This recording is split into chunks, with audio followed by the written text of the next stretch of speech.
seolah-olah tiba-tiba ke daerah persoalan itu adalah persoalan yang harus bisa diselesaikan gubernur, bupati, wali kota. Tidak bisa.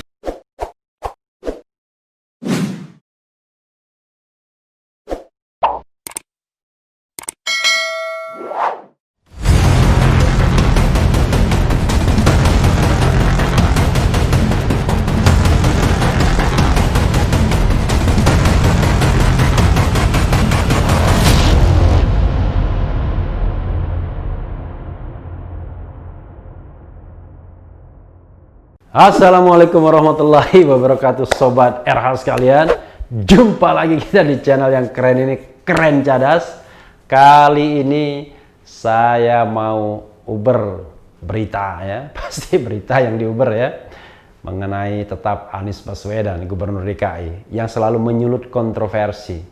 Mungkin bukan Aniesnya yang kontroversial, tetapi orang yang memandang Anies ya, dengan rasa sayang ya separuh masa, dan rasa benci, mungkin rasa tidak suka separuh masa juga.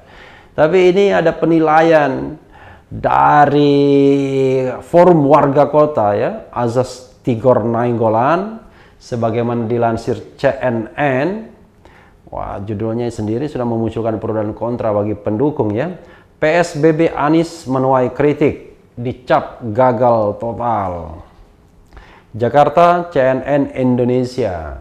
Ketua Forum Warga Kota Jakarta, Azas Tigor Nainggolan, luar biasa ya, Ketua Forum Jakarta, orang Batak bukan orang Betawi, menilai keputusan pemerintah Provinsi DKI Jakarta menetapkan kembali pembatasan sosial berskala besar (PSBB) secara total merupakan bukti kegagalan Gubernur Anies Baswedan menangani wabah virus corona COVID-19 di ibu kota.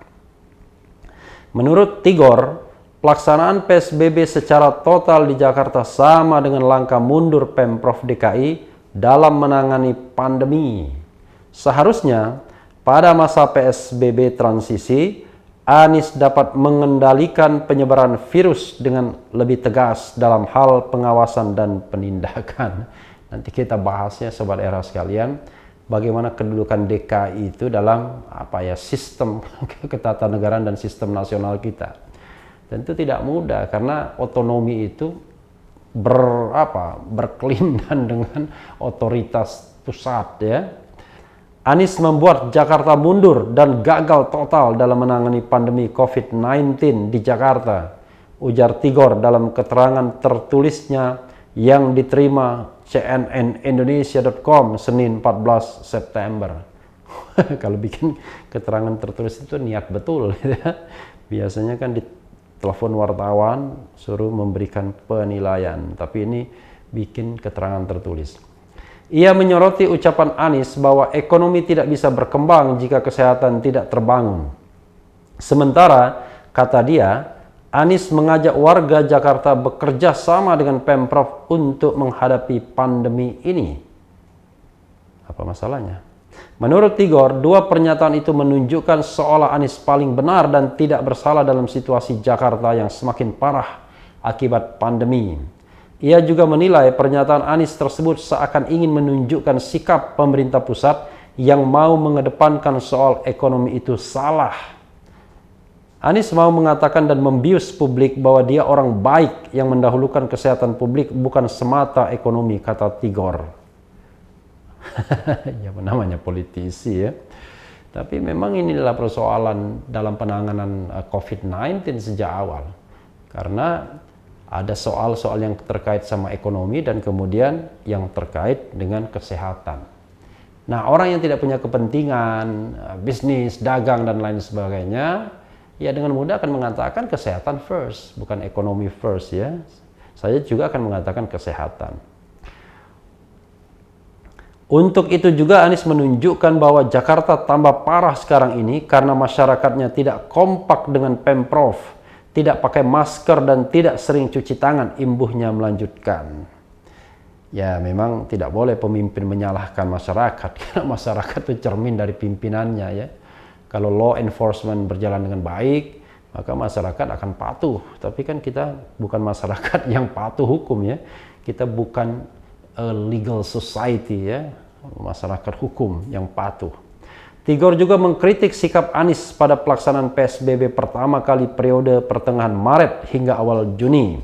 Menurut dia, selama itu Anies kerap membuat kebijakan yang bertentangan dengan pemerintah pusat dalam hal mengatasi pandemi COVID-19. Sementara kondisi di lapangan, aparat Pemprov DKI tidak bekerja maksimal dalam upaya penindakan dan pengawasan.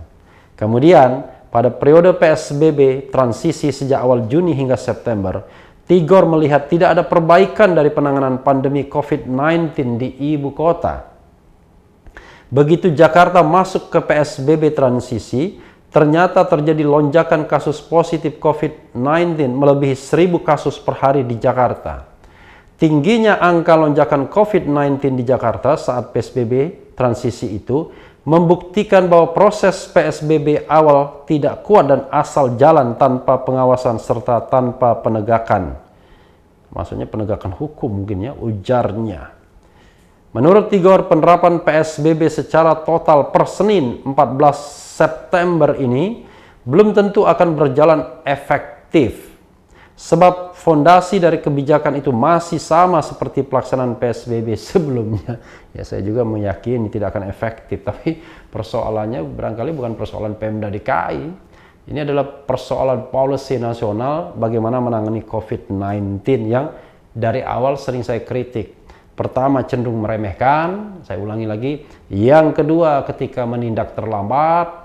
Yang ketiga, tidak fokus pada penanganan, masih ada soal-soal lain seperti ekonomi. Dan yang keempat, tumpang tindih aturan atau kewenangan di tingkat pusat.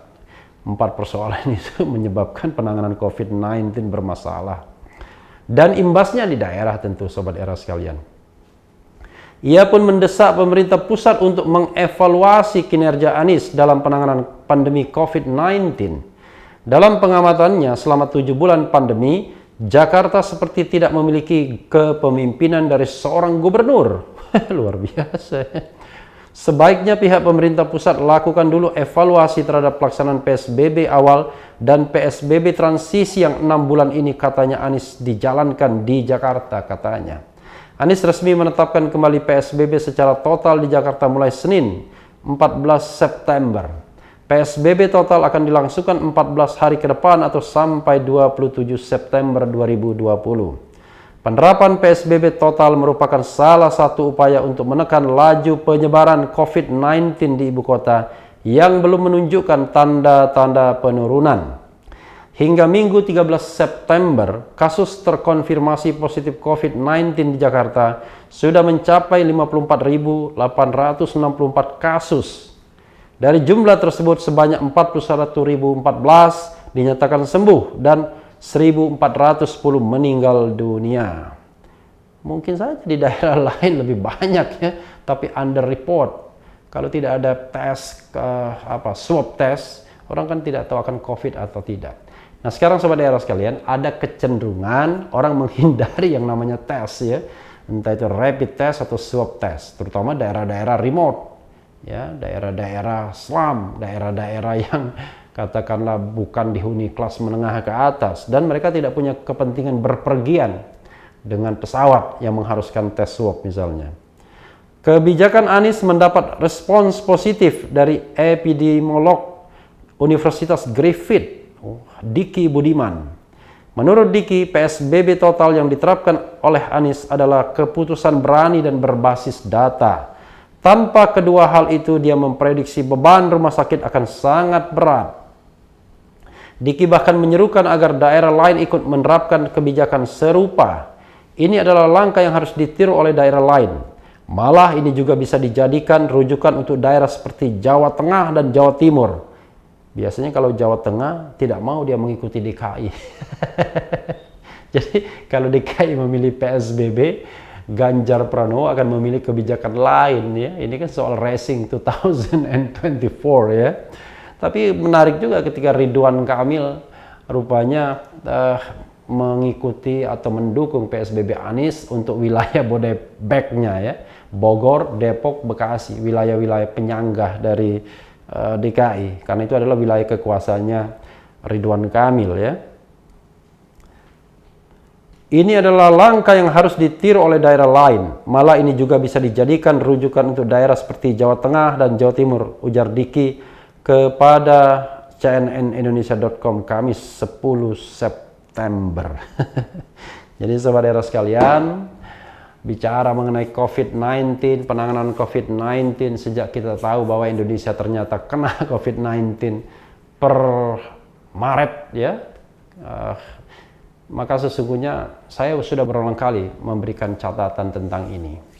Kalau kita bicara tentang sistem nasional ini, yang harus kita pahami adalah COVID-19 ini bukan masalah yang sifatnya hanya regional atau region tertentu yang terkena ini. Bukan. Ini bukan masalah DKI saja, bukan masalah Jawa Tengah saja atau Jawa Timur atau Jawa Barat saja. Tapi adalah masalah seluruh Indonesia. Kalau skupnya seluruh Indonesia, maka kita bicara tentang yang namanya a national leadership, kepemimpinan nasional. Tidak hanya bicara mengenai kepemimpinan di tingkat provinsi atau kabupaten kota. Itu satu dulu. Justru di sini yang saya kritik adalah kebijakan pemerintah pusat yang dari awal sangat meremehkan, ya. Ya, saya ulangi lagi, misalnya ketika Anies mengatakan dia sedang mengawasi ODP, ya, orang dalam pengawasan. Tapi kan Menteri Kesehatan Terawan bilang nggak ada kasus di Indonesia, COVID tidak masuk. Karena susah, kata Prof. Mahfud MD, perizinan COVID ke sini. Karena perizinan Indonesia berbelit-belit. Lalu ada Menteri yang mengatakan Indonesia biasa makan nasi kucing, karena itu tidak akan kena COVID, akan kuat. Tapi dari main-main tersebut, akhirnya kita tahu bahwa ada kasus di Depok, dan sejak itu pemerintah tidak melakukan langkah cepat. Justru setelah adanya kasus Depok, pemerintah harus menyiapkan dulu secara tertati-tati regulasi. Ketika regulasi disiapkan, ternyata yang muncul adalah Perpu nomor 1 2020 yang tidak bercerita tentang COVID-19. Bagaimana strategi misalnya menanganinya, pendanaan dan lain sebagainya. Yang muncul adalah Perpu tentang pemulihan ekonomi. Paket-paket ekonomi yang disediakan melalui Perpu nomor 1 2020 yang sekarang menjadi Undang-Undang nomor 1. Nah, di situ orang kemudian curiga banyak free riders-nya, banyak penunggang gelapnya, karena dana tambahan, dana talangan untuk penanganan COVID ini ternyata mayoritas digunakan untuk economic recovery, diberikan kepada para pengusaha. Jadi sobat era sekalian, dari situ kelihatan tidak ada yang namanya misalnya Perpu yang khusus bicara tentang penanganan COVID-19 ini. Itu satu. Begitu kemudian regulasi berikutnya, peraturan pemerintah sebagai pelaksanaan dari Undang-Undang nomor 6 tahun 2018 tentang kekarantinaan kesehatan, yang terjadi apa? Yang terjadi adalah pilihan untuk menerapkan darurat kesehatan masyarakat itu hanya diberikan PSBB saja. Pilihan radikal seperti karantina rumah dan karantina wilayah, lockdown misalnya, tidak diberikan. Maka pemerintah lokal hanya dapat menu PSBB.